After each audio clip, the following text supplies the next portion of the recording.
Bonjour à tous. Les Clarisses ont fêté il y a quelques jours la béatification d'une petite sœur, Marie-Céline de la Présentation. C'était à Bordeaux le 16 septembre. Et puis, hasard du calendrier, cette année marque aussi les 550 ans de l'installation du monastère des Clarisses à Nantes. Dans ce KTO Magazine, nous partons à la rencontre de ces religieuses et des sœurs contemplatives qui ont décidé de suivre le Christ selon l'exemple de Sainte Claire et de Saint François d'Assise. Alors, pourquoi des femmes font-elles aujourd'hui le choix d'entrer dans un ordre contemplatif? Et puis, quel est le charisme et l'avenir de ce que l'on appelle le deuxième ordre de la famille franciscaine? Avec nous sur ce plateau, nous avons la chance de recevoir deux sœurs Clarisses qui viennent du monastère de Cormontreuil et de Raucourt. Sœur Claire Myriam, bonjour. Bonjour. Et sœur Alice Anne, bonjour. C'est vrai que vous vous ressemblez, on ne peut pas trop vous entendre. C'est pas fait exprès, mais... Alors, on accueille également sur ce plateau frère Bernard Forthomme. Frère, bonjour, vous êtes franciscain et théologien. Alors, vous nous parlerez de cet ordre fondé par Sainte Claire. Et puis enfin, nous accueillons Philippe Do, bonjour. Bonjour. Alors, vous êtes membre des fraternités franciscaines à Paris. Tout de suite, on part à Bordeaux où sœur Marie-Céline de la Présentation a été béatifiée. C'était dimanche dernier. 2000 personnes ont assisté à cette célébration de la jeune religieuse. Guillaume Roubert était sur place. La cathédrale Saint-André de Bordeaux en fête le 16 septembre dernier pour la béatification de sœur Marie-Céline de la Présentation. Une sœur Clarisse du 19e siècle de l'ancien couvent de Talence dans la banlieue bordelaise. Une innovation dans l'Église catholique puisque ce rite était célébré hors du Vatican dans le diocèse d'origine de la Bienheureuse et en l'absence du pape. Une cérémonie présidée par son représentant, donc le cardinal Martins, préfet de la congrégation de la Cause des Saints, et en présence du cardinal Jean-Pierre Ricard, archevêque de Bordeaux et de nombreux évêques. Une date doublement importante pour le diocèse de Bordeaux. C'est une fête locale pour Bordeaux, bien sûr, puisque elle a vécu, elle a été religieuse à Bordeaux, elle est morte à Bordeaux, mais en même temps pour la région, dans la mesure où elle-même est originaire de Nojals. C'est un petit village qui est en Dordogne. Et puis, il y a aussi des amis des Clarisses, en particulier de ce couvent qui a connu la présence et le rayonnement de cette sœur, Marie-Céline, qui s'est transportée aujourd'hui près de La Rochelle. Donc, vous voyez, ça fait deux départements proches, plus la Gironde, qui sont particulièrement concernés par cette fête. Près de 2000 personnes, dont 50 Clarisses venues de toute la France et de nombreux invités, parmi lesquels Alain Juppé, le maire de Bordeaux, ou Xavier Darcos, représentant du gouvernement, sont venus assister à la béatification de cette sœur morte en 1897, à seulement 19 ans. Atteinte de la poliomyélite depuis l'âge de 4 ans, mais dotée d'une âme d'exception, l'existence de Marie-Céline de la Présentation est marquée par l'exclusion, la misère, le handicap, mais surtout par une foi inébranlable, érigée aujourd'hui en exemple. Rien dans la vie de notre bienheureuse ne paraît extraordinaire. Elle n'a vécu que quelques mois de vie religieuse. Ce qui fait sa sainteté, c'est sa réponse dans le quotidien des jours. On dirait une vie tout à fait ordinaire, avec beaucoup de souffrances, de difficultés familiales, avec un désir d'être religieuse qui a très longtemps été contrarié. Et elle n'a rien fait d'extraordinaire, elle n'a rien décrit d'extraordinaire, mais par contre, elle a tout fait cela dans un amour de Dieu, dans un amour de sa famille, un amour des autres qui est totalement exemplaire. Même avant sa mort, elle était connue pour être la sainte au parfum. Donc les gens de son entourage bénéficiaient de parfums qui signalaient une grâce particulière. Et immédiatement après sa mort, effectivement, bien des gens ont été donnés témoignage de guérison. Marie-Céline de la Présentation avait été déclarée vénérable en 1957. Elle doit sa béatification à la guérison miraculeuse en 1945 d'un garçon de 10 ans, après imposition de ses reliques sur son ventre. Élevée au rang de bienheureuse, un culte encore circonscrit à la région et à sa famille religieuse peut désormais lui être rendu, et ses images et ses reliques pourront être exposées dans les églises. Sa fête annuelle sera célébrée le 30 mai, date de sa naissance au ciel. Reste à Rome à valider un nouveau miracle pour que le diocèse de Bordeaux et les sœurs Clarisses n'aient officiellement une nouvelle sainte. Mes sœurs, on vous a vu réagir avec beaucoup de vie sur ce plateau pendant la diffusion de ce reportage. Comment vous avez vécu cette béatification? Je ne sais pas qui veut commencer. Moi, je crois que personnellement, c'est vraiment une... Enfin, personnellement et pour toutes les Clarisses, hein, c'est vraiment une joie de voir une jeune Clarisse qui est béatifiée. Enfin, de faire connaître comme ça le message de Claire et François à travers... puis elle n'est pas si vieille que ça, qu'on pourrait dire. Enfin, elle est du siècle dernier. Alors, je crois vraiment que c'est une joie profonde pour les Clarisses de découvrir une petite sœur au ciel, quoi. Vous vous retrouvez en elle? Je ne sais pas si... Non, enfin, c'est pas du copier-coller, quoi. Mais c'est un désir plutôt de vivre... Enfin, pour moi, c'est vraiment une sœur, quoi, qui me donne un témoignage... Je sais que je n'aurai pas la même vie de Clarisse qu'elle, puisqu'elle a vraiment une vie... Enfin, chacune a sa vie personnelle, quoi. Mais c'est plus, dans sa vie, un témoignage de vivre la vie Clarisse, quoi, à la manière de Claire et François, quoi. Sœur Alissane, qu'est-ce que vous ressentez, vous, face à cette entrée parmi les bienheureux de l'une de vos sœurs? Quelque part, déjà, je la découvre, honnêtement, moi je la connaissais pas avant. Pour être franche. Vous l'avez découverte le week-end dernier. Un petit peu avant, quand les sœurs nous ont dit, ben voilà, il y a une petite Clarisse qui va être béatifiée. Ah bon, ben, je me suis penchée sur ce qu'on savait de sa vie. Et puis, on l'a découverte ensemble, parce que j'étais pas la seule à pas la connaître. Hein. Ouais. Et c'est vrai que de découvrir une vie toute simple, mais de quelqu'un qui avait un grand désir de donner toute sa vie au Seigneur, et qu'il a vraiment vécu dans le concret de ses jours, et de se dire que nous, voilà, à sa suite, tout doucement, on va grandir aussi ainsi, et puis qu'on peut la prier, puis ensemble, on a attendu cette journée. Tous les jours, on a un recours, tous les jours, on a prié un peu pour que voilà, tout s'épanouisse. Et oui, c'est une joie dans la simplicité, quoi. Et frère Fortom, qu'est-ce qui fait d'elle finalement une bienheureuse, comme le disait Monseigneur Ricard dans son homélie? C'est une personne qui n'a rien fait d'extraordinaire. Alors est-ce que c'est l'attribution d'un miracle de guérison qui a été reconnu? Dites-nous un peu.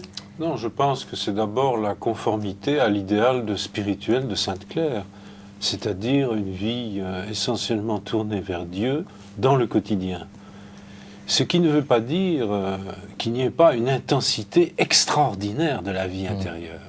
Donc il ne faut pas non plus trop insister sur la modestie extérieure, le quotidien, etc. Parce que ce quotidien, cette fidélité au quotidien, n'est possible aussi que par cette intensité extrême. Donc ça, elle avait quelque chose de particulier oui, au niveau de sa pour vous donner foi. Une image, ce genre de spiritualité me ferait dire que le Christ a marché pieds nus sur son âme.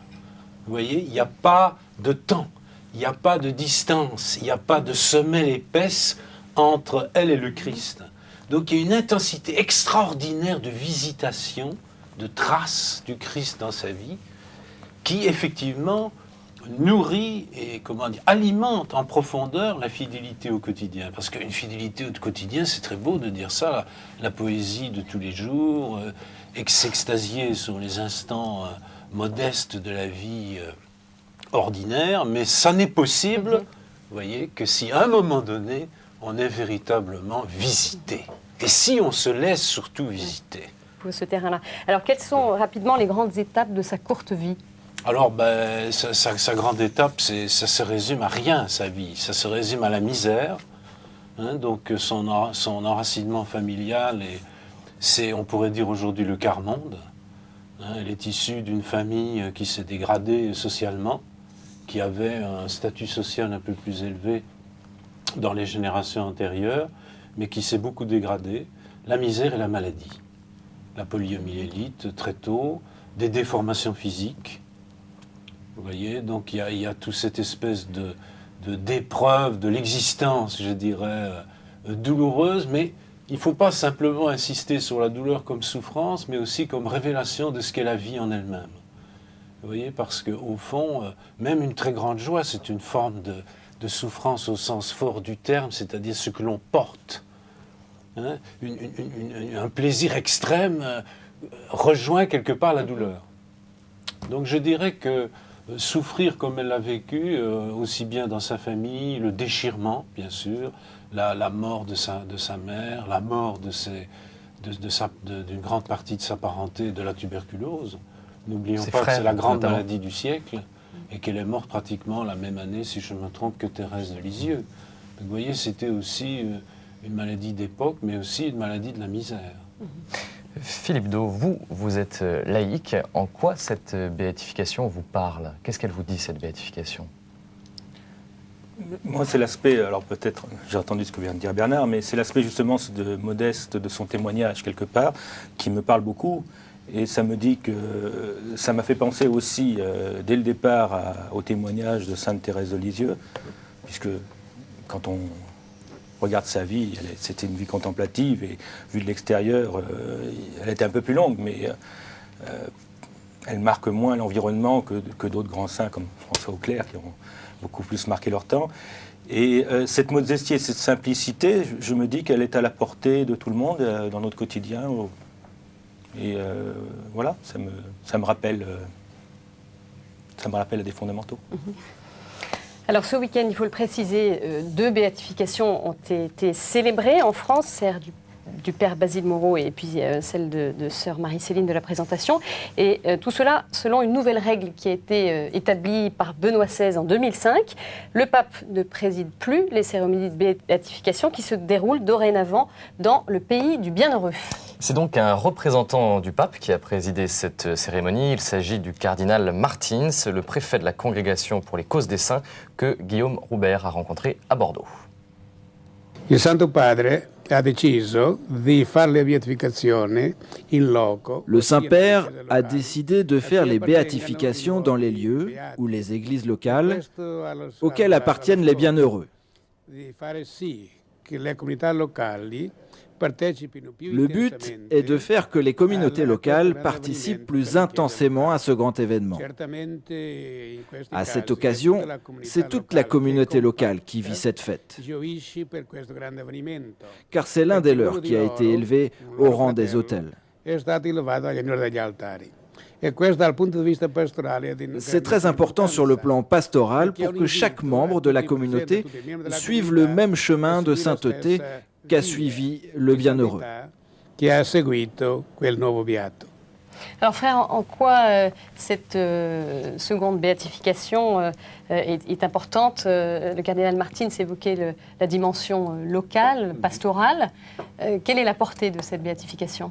Oui, je dirais que ça a bien sûr une importance spirituelle pour la communauté chrétienne du lieu, évidemment. D'ailleurs, le cardinal l'a rappelé d'une manière très très intense, si j'ose dire. Mais je dirais d'une manière plus anthropologique, plus générale, je dirais que l'importance de faire les béatifications dans le lieu même ou proche du lieu où a vécu la sainte ou le saint a une signification aussi pour la vie spirituelle. La vie spirituelle n'est pas un universel abstrait. Et ça ne relève même pas simplement de l'Église catholique, de l'université, de la catholicité de l'Église. C'est aussi l'Église de Dieu qui est à Bordeaux, l'Église de Dieu qui est dans un village, le village de Nojal, sans Dordogne. Vous voyez, donc c'est aussi, c'est pas pour exalter le terroir, mais aussi face à une civilisation comme la nôtre qui a tendance à, comment dirais-je, à niveler un peu les différentes spiritualités, les différents modes de vie, ce qu'on appelle vulgairement la mondialisation, la globalisation. Je dirais, il y a aussi une globalisation spirituelle. Et je pense que c'est aussi une insistance sur la capacité de résistance de la vie spirituelle, non seulement dans les individus, mais dans les cultures locales aussi, face à une sorte de mondialisation idéologique qui ne représente rien de solide. C'est aussi un esprit de résistance. Vous voyez, c'est pas seulement le christianisme abstrait, le christianisme même de Jésus il y a 2000 ans, même s'il est aussi présent, bien entendu, spirituellement, mais c'est aussi quelque chose, comme tu le rappelais d'entrée de jeu, c'est finalement quelque chose qui s'est passé il n'y a pas si longtemps, et nous en avons cette perception. Et c'est une perception, on pourrait dire, d'universel concret. Dans un village de France, c'est pas simplement l'Église catholique universelle, missionnaire, mondiale, etc. Vous voyez, c'est quelque chose à la fois de modeste dans la personne qui représente la sainteté de Dieu, mais c'est aussi la capacité de ce Dieu, créateur du ciel et de la terre, de se faire petit comme il s'est fait petit à Nazareth, de se faire petit à Nojals. Voilà, donc je ne savais pas du tout l'existence, justement avant de m'informer un peu sur Marie-Céline de la présentation. C'est aussi une manière de mieux connaître la vie de l'Église concrète dans la France du 19e siècle. Vous voyez, c'était aussi un travail de mémoire, la sainteté.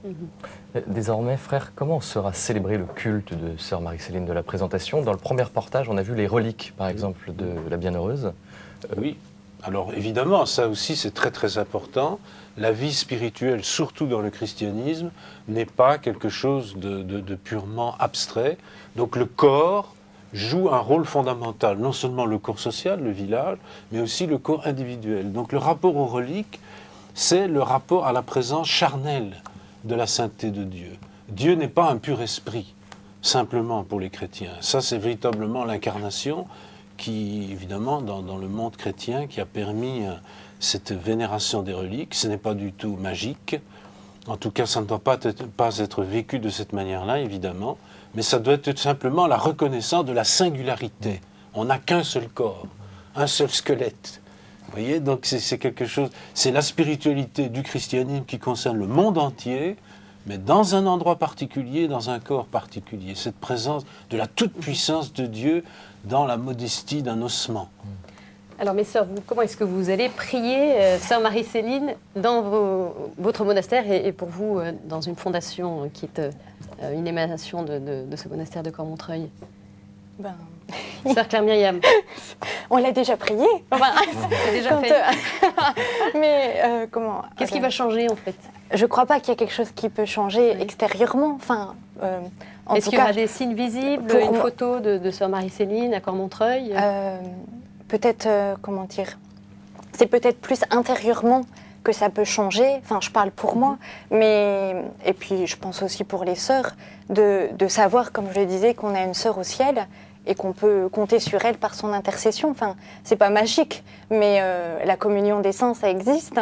Et puis, voilà quoi, il y a Marie-Céline qui est au ciel et on peut compter sur elle. Mais de signes extérieurs, c'est sûr que je pense pas qu'on va mettre un portrait d'elle dans les couloirs. Enfin, mais par contre, si on a la chance d'avoir des images d'elle ou des choses comme ça, peut-être que des sœurs en mettront dans leur livre. Oui. Enfin, voilà, et plus précisément, sœur Alissade, qu'est-ce que ça change maintenant qu'elle est béatifiée? Même si vous l'avez priée avant cette béatification, cette étape-là change quoi dans le culte? Honnêtement, enfin, pour le concret, je pense que quand on l'a priée avant la béatification et quand on va la prier maintenant, pour moi, ça ne change rien de façon, ouverte. C'est simplement qu'il y a une reconnaissance de l'Église qui est là, officiel. Voilà, qui est claire, qui a été établie. Et sinon, oui, je suis tout à fait, je te rejoins à fond dans la façon dont on va prier. Alors c'est vrai qu'il y a quelque chose, parce que ce matin, nos sœurs de Paris, les Clarisses de Paris, elles avaient des belles images de Marie-Céline, d'ailleurs d'avant la béatification. 152 ou 52, quelque chose, voilà, comme ça. Et c'est vrai qu'elle a un beau visage, cette sœur. Oui. Et sachant qu'il y a eu tout ça, cette reconnaissance d'Église, qu'il y a ce beau visage, chaque fois que je le reverrai, moi, c'est un visage qui va me donner du courage pour mon quotidien. Parce que comme dans toute vie, il faut des petits signes qui nous mettent de l'avant, quoi, qui nous aident. Et pour vous, Philippe, alors comment est-ce que vous allez prier sœur Marie-Céline? Spécifiquement Marie-Céline, peut-être pas, sauf le 30 mai, puisque c'est le jour où on en fera mémoire. Dans ma prière quotidienne, je fais toujours un temps de réflexion, de mémoire, des saints que l'Église fête ce jour-là. Mais je ne vais guère au-delà. Je veux dire, c'est pas. Ce qui m'intéresse, c'est le témoignage que ces personnes ont pu porter ou l'action qu'ils ont pu mener. C'est comme ça que je vois les choses, en tout cas. Mais vous êtes laïque, alors on comprend évidemment l'importance pour nos petites sœurs ici sur ce plateau de cette reconnaissance. Pour vous, c'est aussi quelque chose d'important, même s'il s'agissait d'une sœur et non pas d'un laïc, d'une laïque? Je pense qu'il est important c'est toujours l'idée pour moi de témoignage, c'est-à-dire que c'est important de savoir que sœurs, frères, laïcs, peu importe. Je crois que c'est pas, ou franciscains ou pas d'ailleurs, il y a d'autres saints que les franciscains. Il y a des personnes qui ont témoigné de par leur vie. Alors c'est vrai que, comme je disais tout à l'heure, il y a des personnes, c'est dans l'action qu'on arrive à voir ce témoignage. Et je dirais que durant de leur vivant, quand on voit leur action, on se dit, il y a tous les éléments, tous les ingrédients qui nous permettraient de dire qui sont saints. Et il y en a d'autres, c'est plus intérieur. Et c'est vrai que là, on a un témoignage intérieur. C'est beaucoup plus difficile de le discerner et d'en tirer des conséquences. Mais je crois que vous savez, ça nous rappelle que justement la prière, la relation à Dieu, c'est une démarche personnelle et individuelle. Et tout à l'heure, Bernard parlait de la notion de local. Moi, je vis l'Église, je vis ma foi au local. J'ai du mal à la concevoir, je dirais au-delà, même si le local est large, c'est pas que moi, c'est la fraternité à laquelle j'appartiens, c'est la famille franciscaine sur Paris, c'est la famille franciscaine au sens large, ou c'est l'Église. Mais c'est quand même dans mon concret que j'ai cette relation à Dieu. Frère Bernard, revenons un peu sur l'histoire de ces Clarisses. L'ordre a été fondé au XIIIe siècle par Sainte Claire. Quelle a été son intuition? Alors je pense d'abord une capacité de remarquer ce qui est nouveau. Parce que souvent, la vie religieuse est assimilée au sens de la tradition. Mais justement, chez Claire, qui était une jeune fille à l'époque de l'aristocratie moyenne, disons, pour dire les choses comme cela, c'est une jeune fille qui a, en entendant ce qu'on disait de François d'Assise, qui avait déjà lancé son mouvement de conversion quelques années auparavant, elle a senti que dans ce jeune homme et dans ce qu'il avançait, il y avait quelque chose de neuf. Et elle a voulu rompre non seulement avec la tradition de sa propre famille, n'est-ce pas? D'abord, ne pas se marier dans une famille aristocratique, sans en référer directement à ses parents, n'est-ce pas? Donc il y a une capacité d'indépendance, mais qui est propre de toute vie spirituelle authentique. De rébellion presque. Pas vraiment de rébellion, mais d'affirmation de sa singularité. Vous savez, ça c'est la vie spirituelle, c'est comme ça. Tous les fondateurs, tous les réformateurs se manifestent par un sens extrêmement libre par rapport aux institutions de leur temps. C'est pas nécessairement un esprit de rébellion, mais d'affirmation d'un essentiel à mettre en place. Alors elle a senti cela. Pourquoi? Disons les choses très rapidement.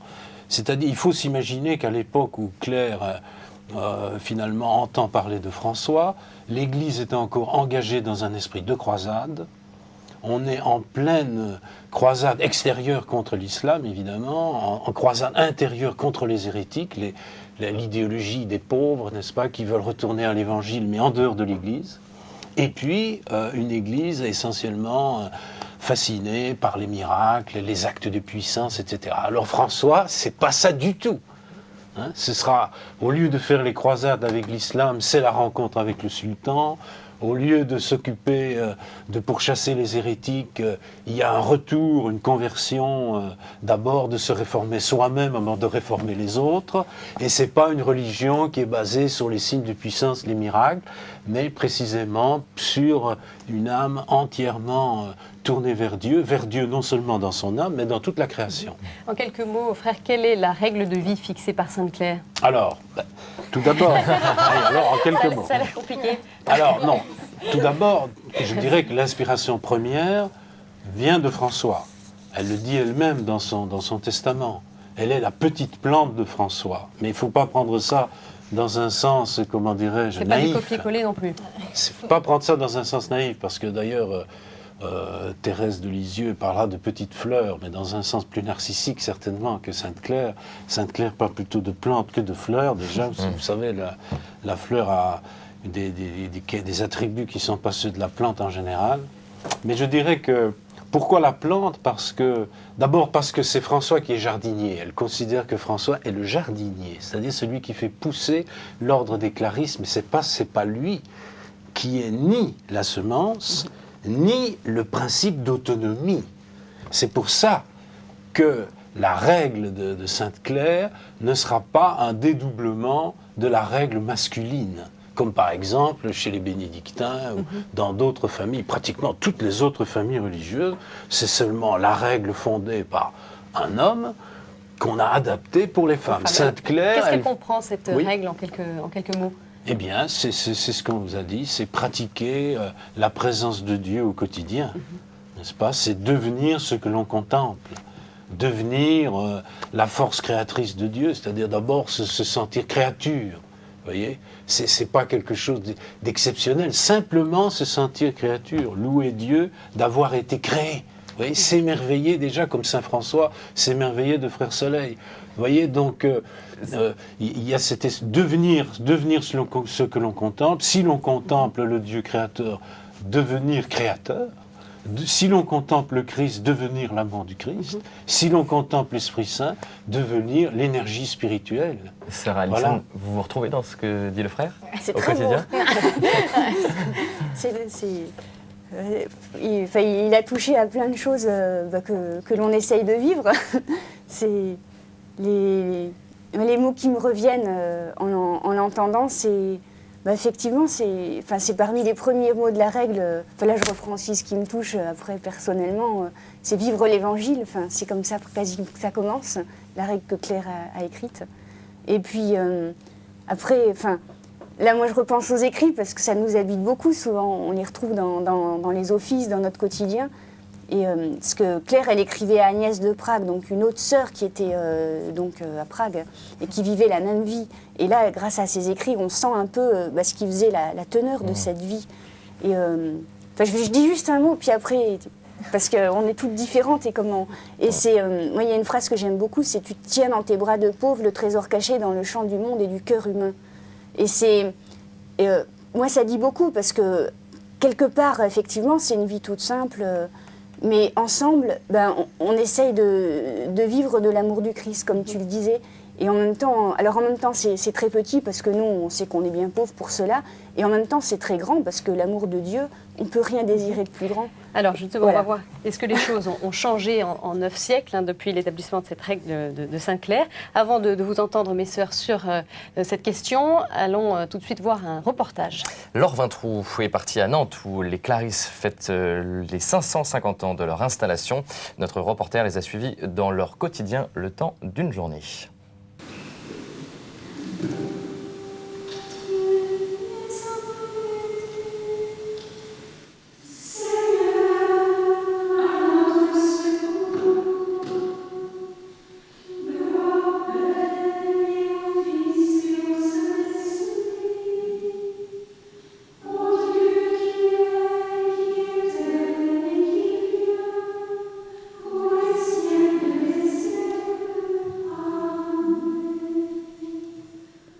Voici la communauté des Clarisses du monastère Sainte-Claire à Nantes. Âgées de 30 à 97 ans, ces 30 sœurs mènent une existence eucharistique fondée sur l'action de grâce et le silence. Ces temps de prière communautaire et des temps de prière plus personnels rythment ces longues journées débutées à 5h30. Ici, la prière est avant tout action de grâce. Sur mon dos des laboureurs. Rendre grâce, c'est aussi reconnaître que nous avons tout reçu du Père. Donc c'est aussi reprendre confiance encore davantage, donc ne pas avoir peur de lui présenter toutes les demandes qui nous sont apportées. Donc on a toujours les deux aspects dans la prière, louange et compassion. Donc action de grâce et demande, tout ça, ça va ensemble, c'est la vie. Et la prière, dans ce cas, n'est pas un moment précis, un moment, s'il y a des moments forts. La prière, normalement, c'est cette continuité à travers l'existence, à travers tout ce que nous faisons, qui n'est pas forcément, bien sûr, une formule récitée, mais qui est une intention profonde qui habite le cœur.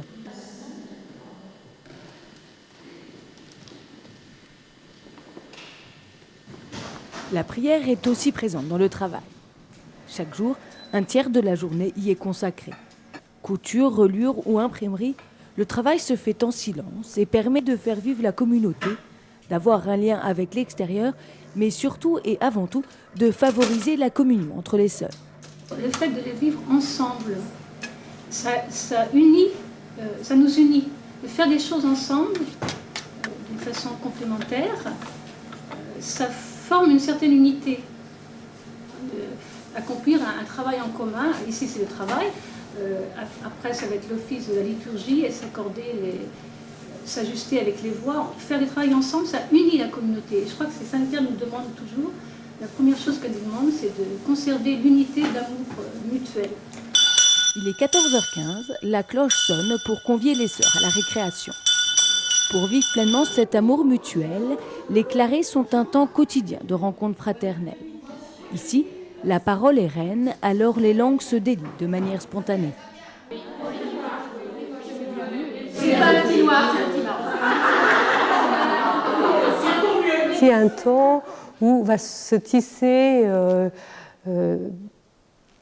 justement toute une vie commune, où on se partage des nouvelles, où on se partage nos rencontres au parloir, où la spontanéité jaillit, et comme dans une famille, c'est un temps où, oui, très fort de fraternité. Il y a quelque chose de commun qui se crée à travers ce partage, qui ensuite va être repris dans la prière. Prière, travail, vie communautaire, 3 piliers de la vie d'une Clarisse.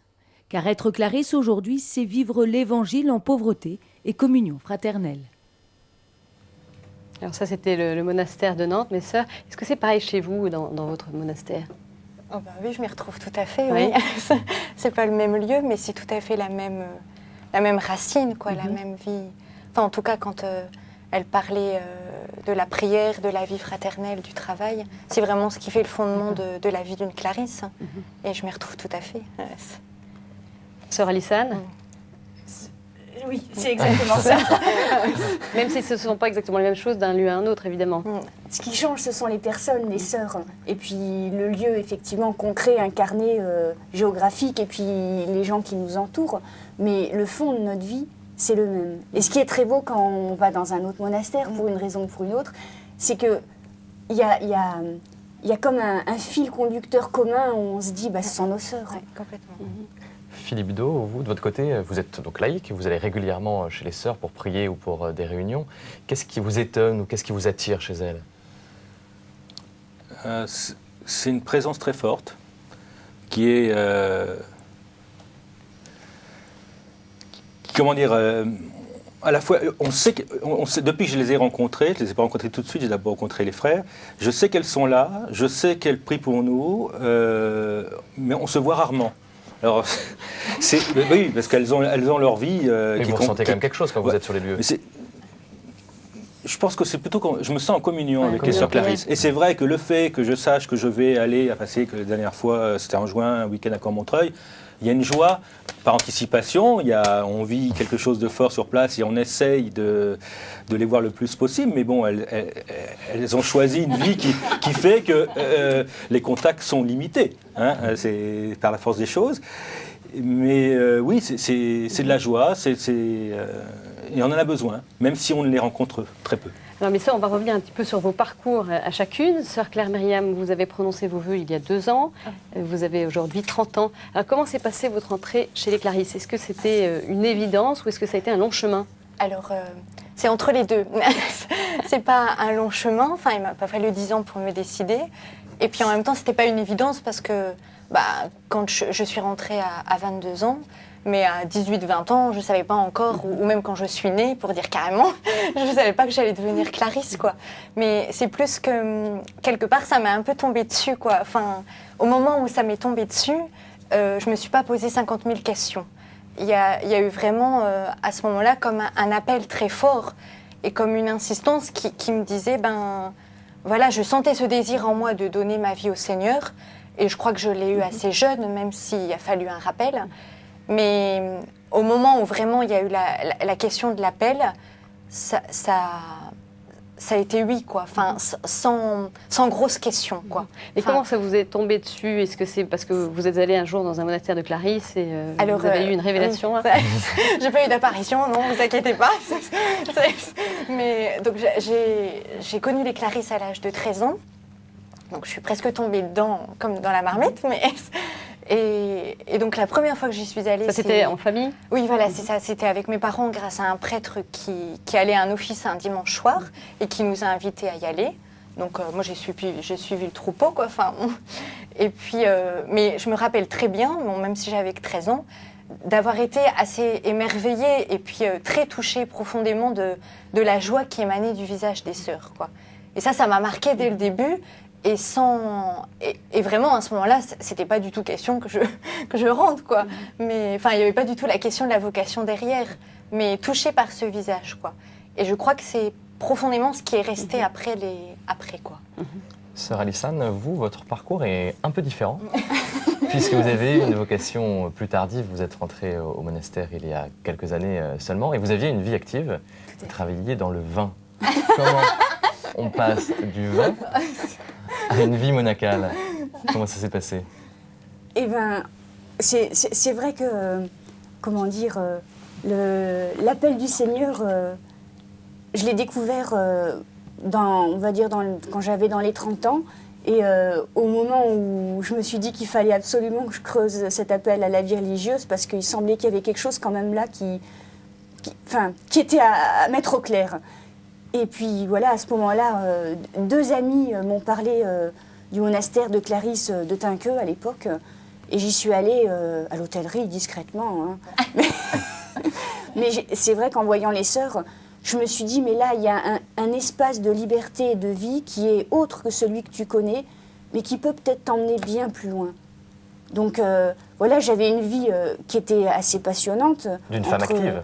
Oui, tout à fait. Entre le travail, c'est vrai que je faisais de la recherche appliquée dans le vin, que c'était intéressant. Vous aviez une vie sociale assez développée? Bon, j'avais des amis, puis oui, voilà, il y avait des belles choses qui se construisaient. Mais en même temps, au fond de moi, si je regardais de quel amour je voulais vivre, parce que c'est pas tout, mais la vie, qu'est-ce qu'on veut en faire jusqu'au bout? Ça m'interpellait. Et il y avait autre chose, en plus. Et cette autre chose, il m'appelait de plus en plus. Donc là, je te rejoins. Et il me dépassait, et il me conduisait. En peu de temps, finalement, alors? En fait, en fin 98, je suis allée pour la première fois au monastère des Clarisses de Tinqueux, et puis je suis rentrée en juin 2001. Et chaque jour, depuis, je chemine avec... je suis très impressionnée en fait par ce que le Seigneur fait en moi. Alors, qu'est-ce qui fait qu'on a envie d'entrer dans un monastère après une vie assez remplie à l'extérieur?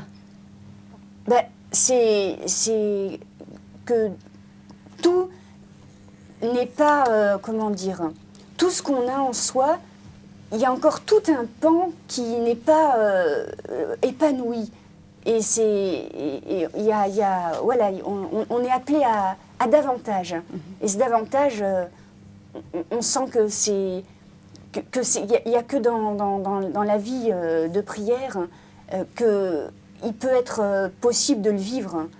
Et pour ça, il faut le vivre avec d'autres. Ça, c'était très clair. C'était que le seul, c'était pas possible. Sœur Claire Myriam, alors vous êtes rentrée jeune, vous avez 22 ans au monastère de Cormontreuil.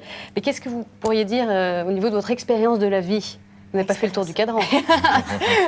C'est sûr qu'à 22 ans, c'est court au niveau de la vie. J'avais pas vu grand-chose, si on pourrait dire. Mais ce que je me rends compte, c'est finalement que...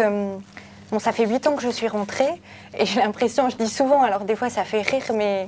que j'ai l'impression d'avoir vécu 15 ans de ma vie, tellement j'ai vécu de choses en 8 ans. Enfin, je pense que peut-être que c'est la vie communautaire qui m'a fait profondément grandir et mûrir, donc certainement humainement, parce que j'avais certainement des côtés encore très gamines, enfin, à 22 ans.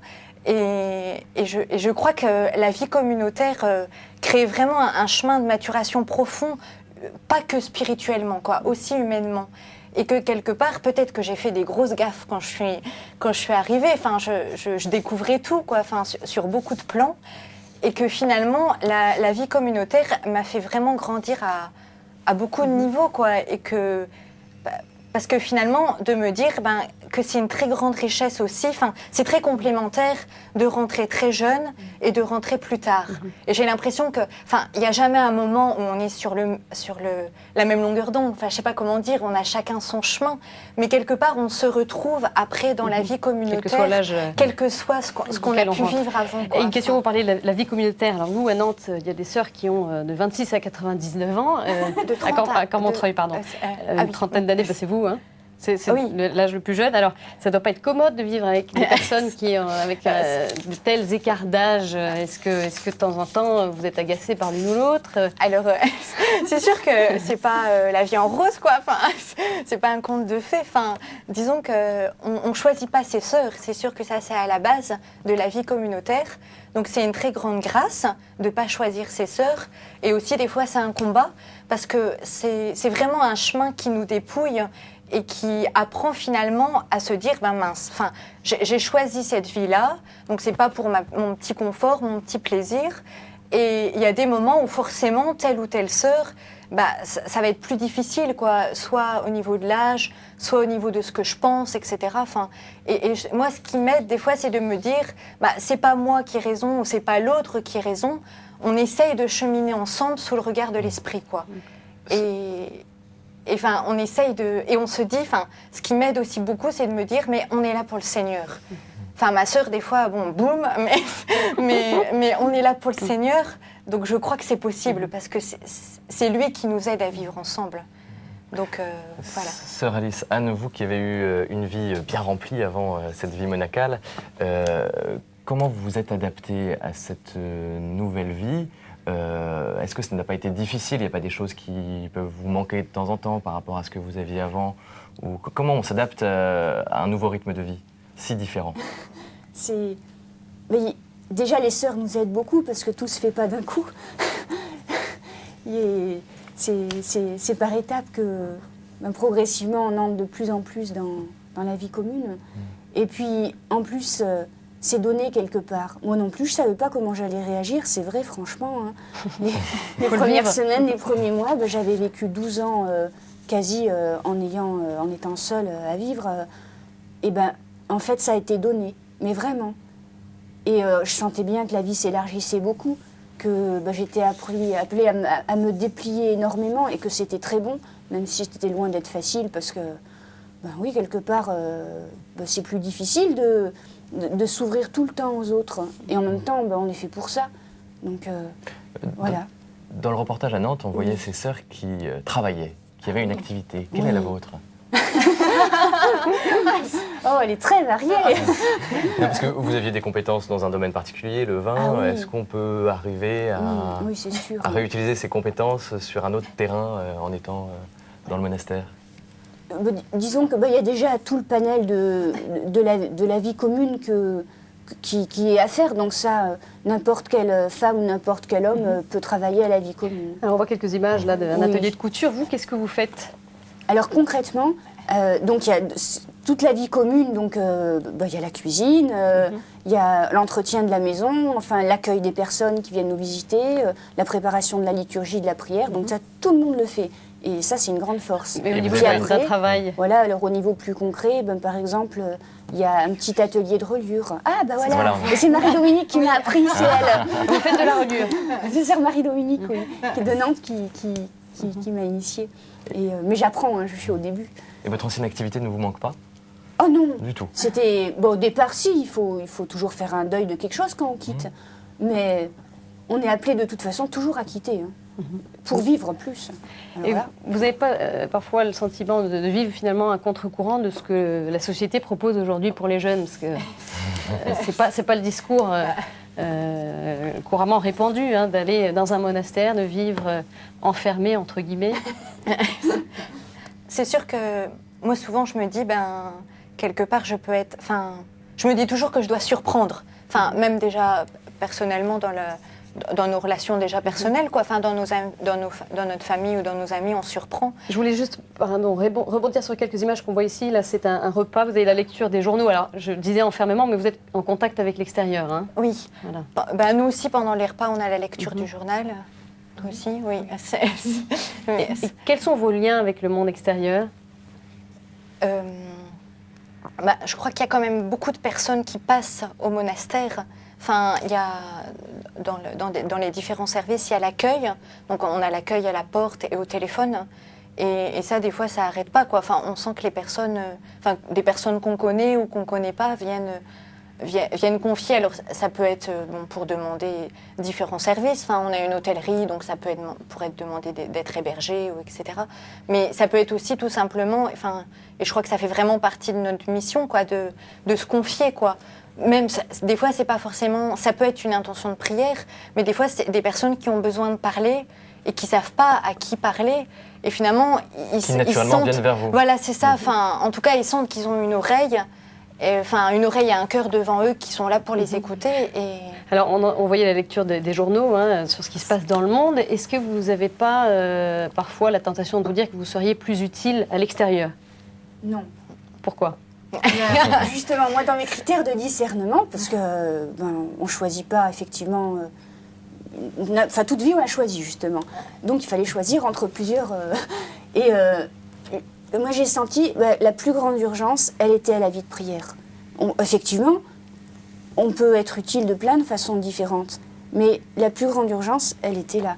Et sinon, par rapport à notre façon d'être en contact avec le monde, avant, je lisais moins les journaux que quelque part. Enfin, là, l'information est reçue dans un grand silence. Voilà. Et du coup, notre cœur, il s'élargit, on est plus réceptive. Et je porte davantage qu'avant. Ce silence, qu'est-ce qu'il porte au quotidien? Parce qu'on a vu dans le reportage, on imagine en tout cas beaucoup de silence dans votre vie au quotidien. Qu'est-ce qu'il vous dit, ce silence? Qu'est-ce qu'il y a dans ce silence?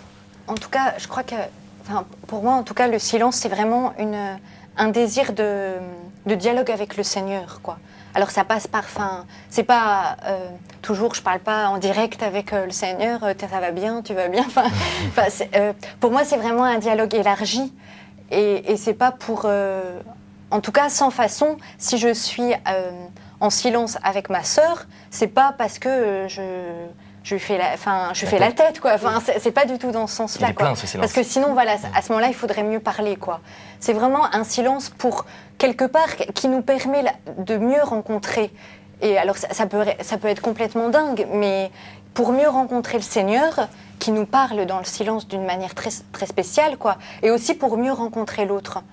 Parce que je me rends bien compte, je me sens pas encore très vieille au niveau de la vie religieuse, mais que le peu d'années que j'ai l'impression d'avoir un cœur plus à l'écoute, en tout cas dans la vie communautaire, par rapport à mes sœurs, grâce au silence, quoi. Parce que le silence aussi fait que des fois, comment dire, c'est aussi avec le combat, mais quand on est vraiment en silence, au bout d'un moment, il y a des choses qui sortent en nous, quoi. Enfin, ça rumine, quoi, à l'intérieur. Donc, on sent que ce silence, il doit vraiment... il doit être offert au Seigneur et être vraiment habité par le Seigneur. Parce que si c'était vraiment du silence pour du silence, ça deviendrait mortuaire. Enfin, ça n'aurait pas de sens, quoi. Frère Fortom, un mot sur les vocations chez les Clarisses. Où en est-on en France et à l'étranger? Eh bien, on pourrait déjà dire, là, au niveau de statistiques, enfin, les Clarisses actuellement, je pense, sont environ 16 000 dans le monde. Donc évidemment, les vocations en France se font au compte-gouttes, mais elles existent, elles sont, comme vous le voyez, elles sont tout à fait fructueuses. Mais c'est sûr que dans le monde occidental, comme d'ailleurs ça concerne évidemment toutes les familles religieuses, hein, c'est pas uniquement les Clarisses ou les franciscaines, mais il y a une diminution considérable de ce qu'on appelle ordinairement des vocations. Ça ne veut pas dire que l'idéal franciscain ou l'idéal des Clarisses ne se vivent que dans les monastères de Clarisses et dans les couvents de frères franciscains. Donc ça, c'est aussi quelque chose de très propre à François et à Claire d'ailleurs. C'est que finalement, c'est vivre l'Évangile au sens où ils l'entendaient eux, mais j'ai bien précisé par rapport au christianisme de l'époque, c'était quand même assez révolutionnaire. Donc, dans ce sens-là, c'est quelque chose qui peut être vécu par tout le monde, par les fraternités séculières, bien entendu, les fraternités laïques, mais aussi le monde franciscain est un monde qui dépasse la famille religieuse, même catholique et chrétienne. Vous voyez, Saint François, c'est quelqu'un, par exemple, il existe une famille franciscaine anglicane, qui sont d'ailleurs habillés du même habit que nous. Vous voyez, il y a différentes familles, elles sont très nombreuses. Oui. Mais avec vos sœurs aujourd'hui, quel type de rapport vous avez? J'ai vu qu'on a remarqué sur ce plateau que vous vous tutoyez de manière très spontanée. Au quotidien, vous avez des liens? Alors, au quotidien, non. Parce que comme vous a expliqué Philippe, donc c'est évidemment pas adapté à leur mode de vie. On ne peut pas avoir... D'une manière ou d'une autre, de temps en temps, des réunions? Alors, on a évidemment de toutes sortes de contacts, de formation, de retraite, etc., de visites mutuelles, bien entendu. Mais je veux dire, il faut aussi respecter le choix de chaque forme de vie religieuse. Nous, évidemment, franciscains, on est plus intégrés à la vie trépidante de la modernité, mais ce qui ne veut pas dire que les sœurs ne soient pas au cœur de la modernité, parce qu'au fond, quand on a parlé de journaux, finalement, les journaux les plus anciens dans l'Europe occidentale ont d'abord été écrits par des religieux. C'est d'abord le journal de sa vie. Hein, chez les Clarisses, il y a des exemples. Il y a des exemples très célèbres. Il y a Marie-Céline de la Présentation qui n'a pas écrit une ligne ou 13 pages. Et puis vous avez Veronica Giuliani au XVIIIe siècle qui écrit son journal autobiographique 20 000 pages. Merci. Vous voyez, donc on ne peut pas réduire le modèle à un modèle unique. Voilà. Avec toutes les vies qu'on a vues sur vos visages également, les sœurs. Merci d'être venues. Merci à tous les quatre d'être venus sur ce plateau. Et puis pour en savoir plus sur les Clarisses et sœurs Marie-Céline de la Présentation, on vous conseille 2 livres. D'abord, La Sainte de Bordeaux, c'est du père Bernard Pérouse et c'est aux éditions de l'Emmanuel. Et ensuite, Claire d'Assise de Marco Bartoli. Et là, c'est aux éditions du Cerf. Et puis vous pouvez retrouver bien entendu cette émission sur le site de KTO à l'adresse qui s'affiche sur vos écrans, ktotv.com, enfin qui n'est pas sur vos écrans, mais c'est bien cela. Merci à tous les 4 d'être venus et puis à très bientôt. Au revoir. Merci. Au revoir.